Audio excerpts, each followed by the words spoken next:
But let's go from Estonia to Latvia. In Latvia, deputies of Seimas elected the long-term Minister of Foreign Affairs, Edgars Rinkevičs, as the country president for the next 4 years. This was reported by Delphi Media. Rinkevičs was a candidate from the Prime Minister party. 52 deputies voted for. Representatives of the opposition in particular voted for Rinkevičs as well, as Delphi notes. Rinkevičs will assume the duties of the President of Latvia on July 8th. I would like to note that on November 6, 2014, Edgar Rinkevičs did a coming out and became the first politician in the history of Latvia to openly admit his homosexual orientation. You know, I'm Latvian, and I am proud of my country for being brave. Mr. Rinkevičs will be a great president because he's a great professional. And everyone, even the opposition, loves him for that and not for his sexual orientation. Maybe that would be an example for the rest of the world.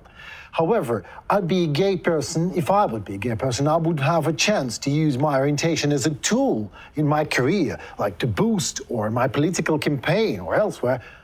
I would have used it. Have you ever done that? Have you used your orientation as a tool to get some benefits? Me? Yes. I would say no, but to be honest, it can work to your advantage, because when you don't hold back with anything and when you're just out and loud without even like, oh yeah, sorry, I'm gay, and which I've never done. I'm just gay, and I don't even. I'm not entering a room and say, hi, I'm Frank and I'm gay, but I never question it, and I never take any shit from that. I think it tells people that you have balls and that you are not afraid to speak your mind, and which is an indicator for that you're a confident person. And if you want a politician to function in a high position, lead a country, I think I would always go with somebody who I think is trustworthy and who doesn't hold back anything, who doesn't have like something in the, how you say, in the cellar or something hidden. I would always go for somebody who speaks his heart, who's like at peace with himself. And I think this is, as far as I would say, probably an advantage. I mean, in my job, it helps me when that I'm gay, because I work with a lot of amazingly beautiful women, and they trust me a lot because I'm a gay man. You know, they don't feel like when they undress that I'm watching them and going with that. They feel understood. Well, you know, I think this is a good thing, actually, to take advantage from who you are. I don't think this, we all are human beings, and if I see a benefit and I can get it, I will get it. So we all do that, okay? Whether we are a gay person or not.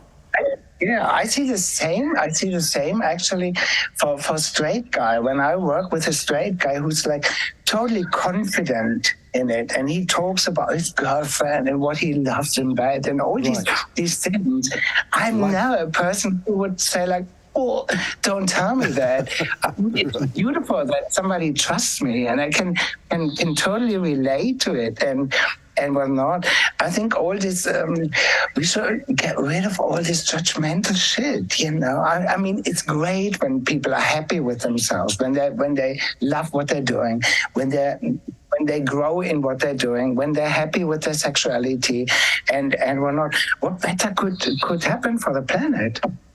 I mean, let's be honest. Let's try to get rid of this judgmental shit and try to answer the question why the countries of United Europe are actually so different in attitude to gay people. Very different sometimes.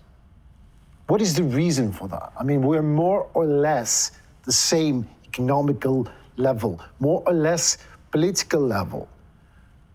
What is the reason for Latvia and Estonia going that far away in understanding? And some countries are not.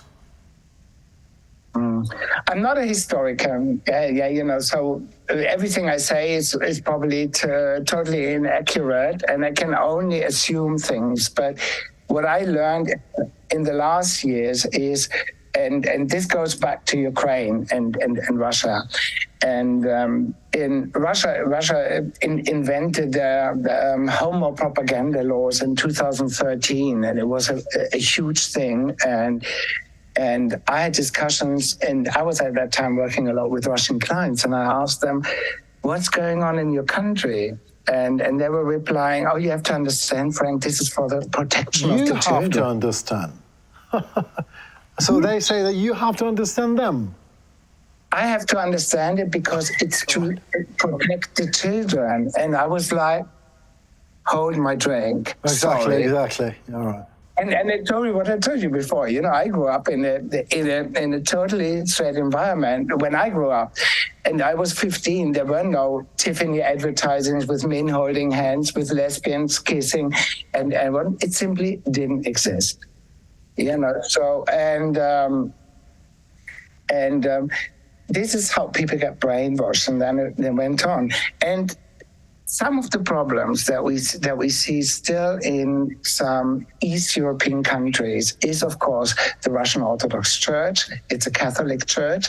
It's also what I understood a lot about the development of Ukraine and why Russia is so aggressive towards Ukraine is also because Ukraine shows a totally different way, and it tries to overcome the post-Soviet traumas that actually, you know, made people aggressive against minorities, told them this is evil. And behind all of that is, of course, not only a fight for power and influence, but also financial reasons. I mean, the Russian Orthodox Church lost a lot of influence and money in Ukraine. They did. That's why they said, let's invade Ukraine and free poor Ukraine from gay parades. They really said that in a long dress. You know? That's what Russia does. That's what Russia does all the time in history. They're using the pretext to have power, territories, money. Slaughtering the people, raping the women, and kidnapping the kids. And people still believe that. I mean, give me a break. Yeah, but they call all this a traditional family that you really have to stick by. I mean,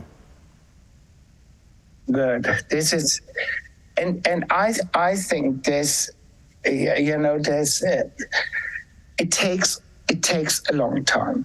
It does take a long time, and I mean, we don't even have to go to Russia. I mean, I can just speak for Germany as well. I mean, how long did it take in Germany until the fucking paragraph 175 was finally taken away? It took forever. And then to, you know, so many men have been put in prison, and, you know,